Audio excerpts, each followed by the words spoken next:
Tonight, breaking news, there are tornadoes touching down right now. Also tonight, an earthquake, a tsunami warning for part of the U.S.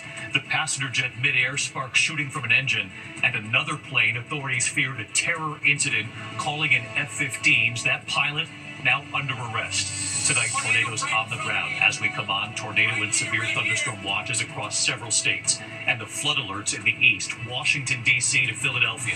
Major rain possible again. And more than 70 million Americans on alert tonight for extreme heat, including New York City. Lee Goldberg is here with the forecast. Also breaking, the powerful earthquake late today, a 7.3 off Alaska, triggering that tsunami warning. Tonight, that passenger jet taking off from Los Angeles, sparks coming from an engine. Passengers locking hands as the plane tipped to one side. And tonight, another incident in the air, the plane with the suspect in the cockpit. Flying that plane, authorities thought they were dealing with a terror incident. F-15s called in, and then the arrest tonight. This evening, President Trump, amid major questions still in the Jeffrey Epstein case, the president now lashing out at some of his own supporters, saying, "I don't need your support," calling them stupid people. Meantime, even some Republicans tonight now calling for a special counsel. Tonight, the American Idol producer and her songwriter husband found shot to death in separate rooms. Now a suspect in custody, and what we've learned tonight. The breaking news from the Capitol at this hour, a suspect under arrest, found heavily armed near the Capitol with an assault-style rifle, a handgun, ammunition, and a hatchet. Overseas tonight, the Israeli military launching airstrikes in Syria, an explosion forcing a TV anchor in Syria to take cover on live TV. Back in the U.S. tonight, the images authorities say showing an alleged kidnapping attempt, the victim kicking and screaming, trying to get away. Tonight, former President Obama and former First Lady Michelle Obama breaking their silence together. What they're now saying about any talk of divorce. And the ESPY Awards coming up live tonight on ABC, and our Will Reeve standing by on the red carpet for us. From ABC News World Headquarters in New York, this is World News Tonight with David Muir. Good evening, and it's great to have you with us here on a very busy Wednesday night. And as we come on tonight, there are multiple reported tornadoes on the ground, severe storms slamming the Midwest and in New York City and much of the East, this dangerous heat and this new flash flood threat at this hour. Washington, D.C., Baltimore, Philadelphia, right up into New Jersey and the Northeast. This massive tornado touching down in Dodgeville, Wisconsin. The images coming in from west of Madison at this hour. The moment a funnel cloud approaches I-90 in central Wisconsin, and the wind and rain right there along with it. The dark skies tonight over Chicago as severe weather moves in, ground stops at the airports there. And in the Northeast at this hour, bracing for major rain in already saturated areas again tonight. Up to 3 inches of rain per hour expected in some areas, including North Plainfield, New Jersey, of course, already hit hard by flooding earlier this week. Lee Goldberg is here with the forecast and the timing of these storms tonight, and ABC's Morgan Norwood with the images already coming in tonight. Tornado on the ground. Tonight, tornadoes touching down as powerful heat-fueled thunderstorms target the Midwest. WKOW Madison Chief Meteorologist Cameron Hopman tracking a confirmed tornado west of the city today. If you are near or in any one of those communities, this is your time to find your safe spot. Madison, Milwaukee, and Chicago all in the crosshairs through tonight. In the Northeast, after that deluge that swamped the New York City subway and brought up to 3 inches of rain in an hour to parts of New Jersey. Families trying to clean up in dangerous heat while bracing for more floods.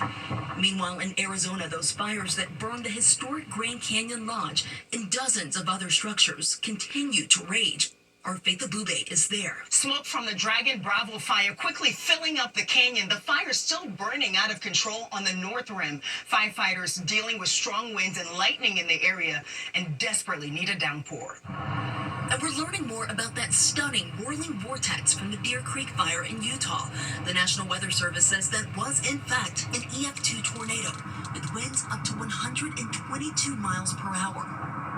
And David, the Northeast is facing a 1-2 weather punch. Blistering heat with triple-digit feels-like temperatures from Philly up to Boston, followed by dangerous nighttime thunderstorms with flash flooding threats. David? Morgan Norwood, thank you. Let's get more on this. Right to Chief Meteorologist Lee Goldberg of our New York station, WABC. Lee, of course, tracking it all as always. Hey, Lee. Hey, David, it's air you can wear here in New York City. We're getting some storms overnight, but more flood watches for the waterlogged Northeast. From D.C. up to Philly, we've had big-time storms pummeling Pennsylvania tonight. The storms arrive in New York during the overnight hours. And then we're going to have triple-digit feel-like readings tomorrow, over 100 degrees. New York City down to D.C., Richmond, those will fuel the storms tomorrow afternoon. Speaking of storms, severe weather over parts of Wisconsin. We've had multiple tornado reports. It's still pouring in Green Bay. There's severe storms down towards South Bend. This will be alleviated during the early evening hours. And then the tropical disturbance over the Florida Panhandle. As long as it stays along the coast, unlikely to become Dexter, but still a 40% chance of development. Regardless, it soaks Mississippi and Louisiana up to a half foot of rain or more. David? Lee Goldberg back with us tonight. Lee, thank you. We are also tracking this powerful earthquake that struck late today right off Alaska, a 7.3 magnitude quake right off the coast, triggering a tsunami warning across some 700 miles. In fact, families were warned to move to higher ground. Let's get right to ABC's Kana Whitworth with the images coming in. And Kana, what do we know so far? Yeah, David, that 700 miles you mentioned there runs along the southern coast of Alaska as well as the Alaskan Peninsula. And this happened after a magnitude 7.3 earthquake was recorded off the coast. It actually struck about 50 miles south of Sandpoint. So people there, David, bracing for large waves. Residents and visitors racing to higher ground or moving further inland if they can. Tremors from this earthquake were felt throughout the region. In fact, alarms were sounding in some of those larger communities like Kodiak. But David, also passing along to you that just moments ago that warning was downgraded to an advisory. Still though, David, people on edge. No question about that, Kana. We appreciate it. Now to the terrifying moments on a flight that took off from Los Angeles. Passengers hearing a very loud noise and then sparks shooting from the engine, holding hands as the plane then tipped to the side of the air. They could see this right outside their window, flames shooting from an engine there. Also tonight, we're following another incident in the air, a plane with a suspect in the cockpit flying the plane. Authorities thought they were dealing with a terror incident. F-15s called in, and then the arrest. And so Gio Benitez on both stories tonight. Tonight, terrifying moments on this flight high above Los Angeles. Flames and sparks seen shooting out of the engine. There was this deafening clash, and it sounded like we'd hit another plane, and everyone screamed, and the plane tipped to the side, and everyone was screaming and holding hands. The Boeing 737, carrying 172 passengers and crew, was headed to Minneapolis Monday morning.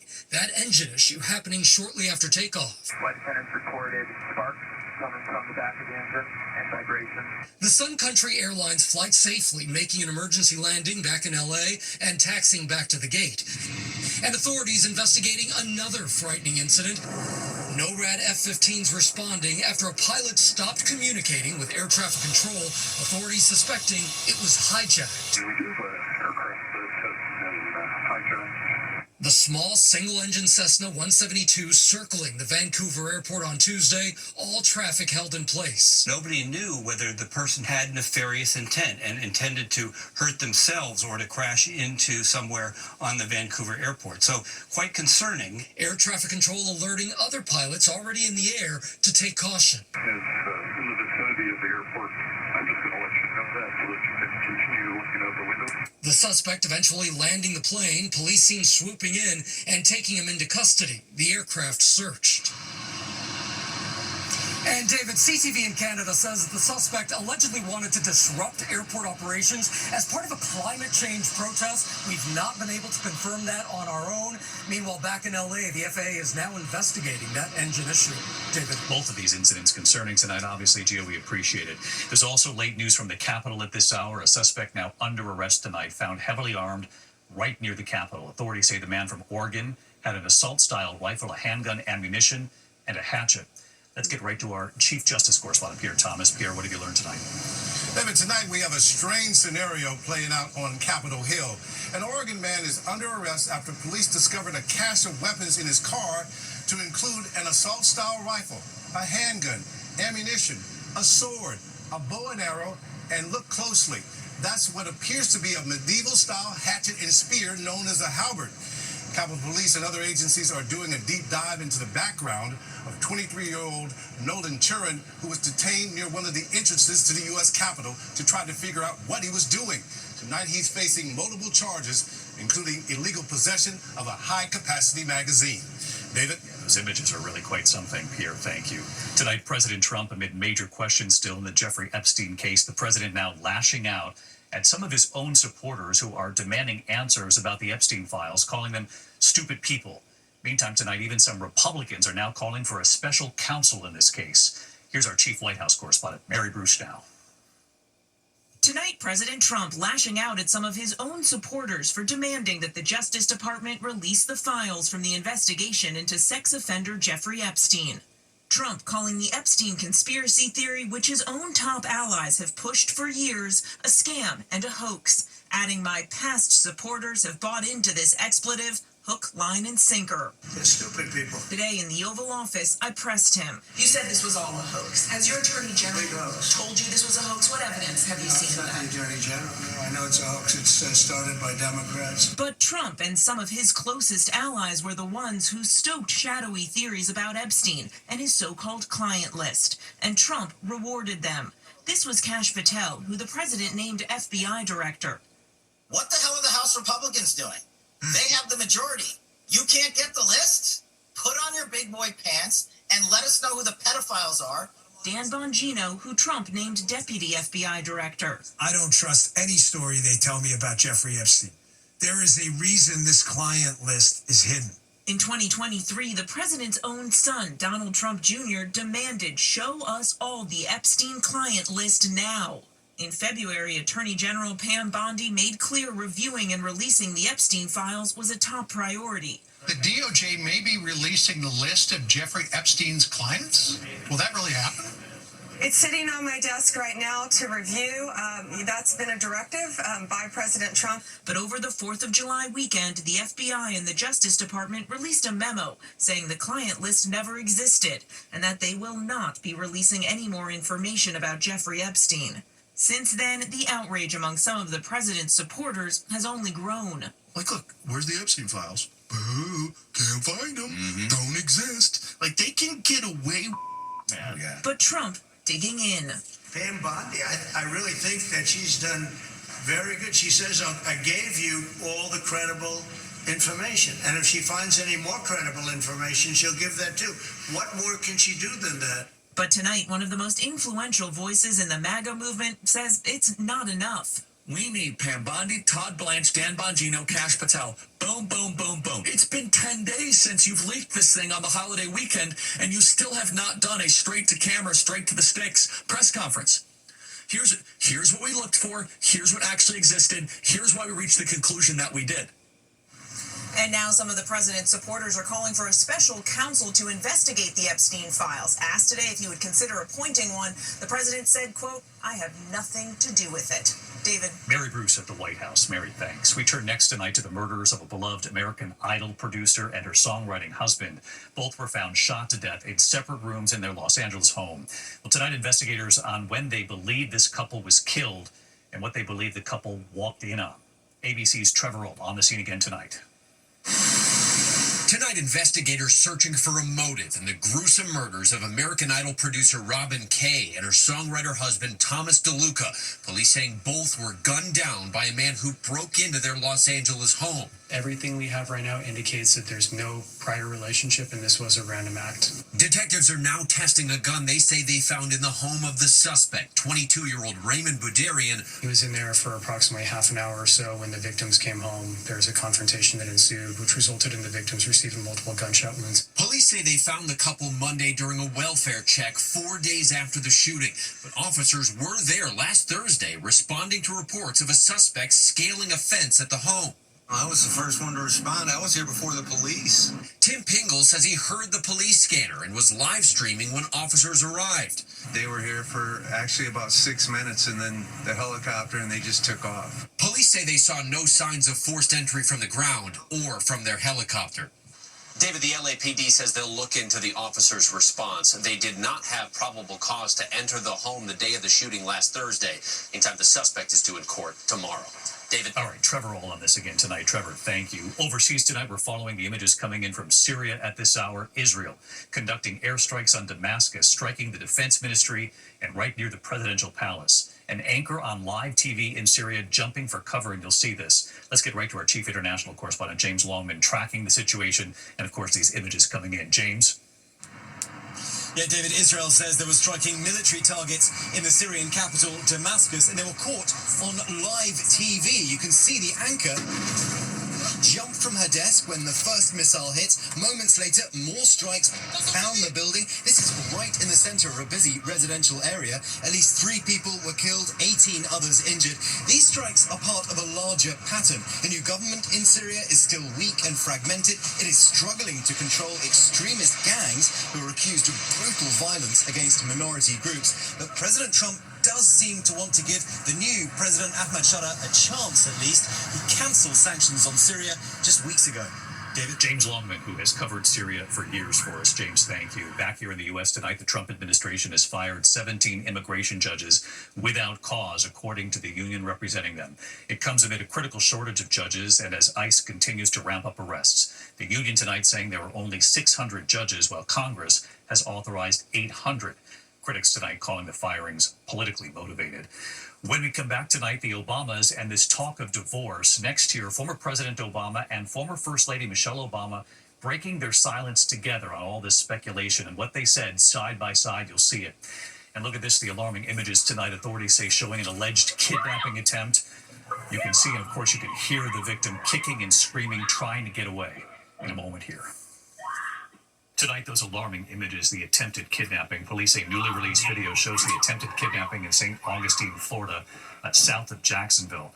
You can hear the woman screaming, kicking as the suspect tries to force her into a pickup truck after allegedly robbing a store last month. She did break free. The suspect was arrested.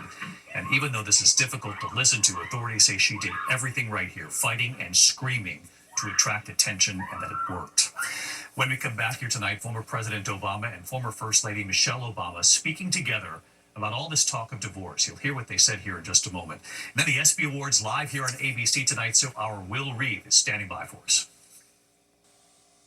Tonight, former President Obama and former First Lady Michelle Obama breaking their silence on all this speculation about their marriage and rumors of divorce. The former president joining his wife and brother-in-law on their podcast, and this is what they said. There hasn't been one moment in our marriage where I thought about quitting my man. And we've had some really hard times, so we have had a lot of fun times, a lot of adventures, and I have become a better person because of the man I'm married to. Okay, don't make me cry now. Right at the beginning of the show. The Obamas married in Chicago in 1992. The former president has often said Michelle Obama made him stronger. Shane Gillis hosts the ESPYs. What can go wrong? Celebrate the biggest moments in sports with special appearances by Allison Brie, Drewski, Angela Bassett, and more. Plus Busta Rhymes performs live. Oh, this is going to be live. The ESPYs, live tonight on ABC. Finally tonight here, the ESPY Awards live right here on ABC just a short time from now, celebrating athletes and their achievements and, of course, their strength, both on and off the field. And so our Will Reeve is on the red carpet with what to look for tonight. Tonight, it's the biggest event celebrating the greatest in sports, the ESPYs. What was that? No one's ever done this. The star-studded evening honoring the top athletes and most incredible moments from the past season. 3 letters, MVP. With awards including Best Team, Best Play, and Best Male and Female Athletes, as voted on by fans. And tonight, we already know some of the names. Former WNBA legend Diana Taurasi and former soccer star Alex Morgan will each be presented with the Icon Award. Oscar Robertson, the NBA great, will be following in our Robin Roberts' footsteps, winning the Arthur Ashe Award for Courage. And here in Los Angeles, so devastated by and still reeling from those wildfires earlier this year, they'll honor first responders with the Pat Tillman Award for Service. Tonight, all the fan favorites and biggest stars will be right here, cheering on with the rest of us this memorable, record-breaking season. And David, get this astonishing number, $265 million. That's how much money the ESPYs have helped raise for the V Foundation for Cancer Research. That's the charity founded by the late basketball coach Jim Valvano, along with ESPN. All of this fun, this glitz and glamour, it is for a good cause as well. And it all gets going here on the red carpet and in the Dolby Theater in just moments, David. All right, look at Dapper, Will. Thanks. Great assignment for you, and we can't wait. The ESPYs air tonight, 8 p.m. Eastern on ABC, ESPN, and ESPN+. I'll see you tomorrow. Good night. David Muir, the most watched newscast in America. And now, ABC's World News Tonight has won the Emmy for Best Live News Program for the third